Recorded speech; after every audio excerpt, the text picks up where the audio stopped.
বিয়ের 17 বছর পর ঘর আলো করে জন্ম নেয় ফরিদ ও ইয়ানুর দম্পতির একমাত্র ছেলে ইশরাক হোসেন। 4টি বছর পরম মমতায় বড় করা ছেলেকে কে বা কারা মেরে ফেলে যায় বাড়ির পার্শ্ববর্তী লেবু বাগানে। ছেলের এমন মৃত্যুতে পাগল প্রায় মা ও প্রবাসী বাবা। হৃদয় বিদারক ঘটনাটি ঘটেছে ভোলা জেলার বোরহানউদ্দিন উপজেলার কুতুবা ইউনিয়নের 5 নং ওয়ার্ডে। গত বৃহস্পতিবার সকালে ওয়ার্ডের চৌকিদার বাড়ির পার্শ্ববর্তী কলা ও লেবু বাগান থেকে শিশুটির মরদেহ উদ্ধার করে স্থানীয়রা। মৃত্যুর আগে তার বয়স হয়েছিল 4 বছর। এমন ঘটনায় এলাকায় তৈরি হয়েছে শোকের মাতম। বাংলাদেশের একমাত্র মাল্টিন্যাশনাল টাইলস ব্র্যান্ড আরএকে সিরামিক্স।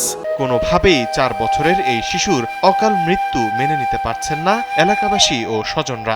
আমার বন্ধুদের গলাটি মাঝে কারার বাগা হয়েছে এই বিশাল।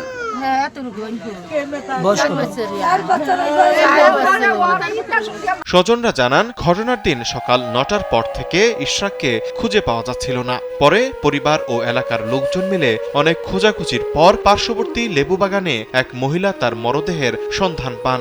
এরপর দ্রুত ইশরাককে হাসপাতালে নিয়ে গেলে কর্তব্যরত চিকিৎসক তাকে মৃত ঘোষণা করেন।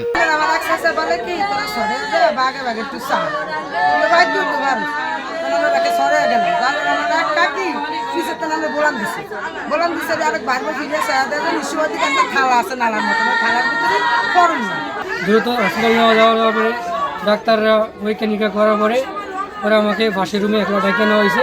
নেওয়ার পরে ডাক্তারে বলতেছে আপনাদের রুগী কিছুক্ষণ আগে আধা ঘন্টা আগে মারা গেছে। রহস্যজনক এই হত্যার ঘটনায় স্থানীয়রা বলছেন, এলাকার এক মানসিক ভারসাম্যহীন ব্যক্তি এই হত্যাকাণ্ড ঘটিয়ে থাকতে পারেন।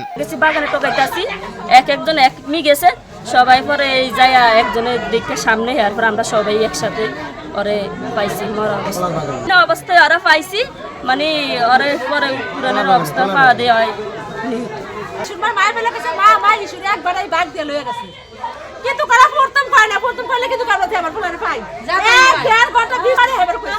হত্যা ঘটনার বিষয়টি নিশ্চিত করে বোরহানউদ্দিন থানার অফিসার ইনচার্জ সিদ্দিকুর রহমান জানান, খবর পেয়ে ঘটনাস্থলে যায় পুলিশ। বিষয়টি নিয়ে তদন্ত চলছে। আনুমানিক 4 বছর এটা ছিল, লাশ পাওয়া গেছে। লাশ বর্তমানে বোরহানউদ্দিন হাসপাতালে আছে। এই বিষয়ে তদন্ত কার্যক্রম চলমান আছে।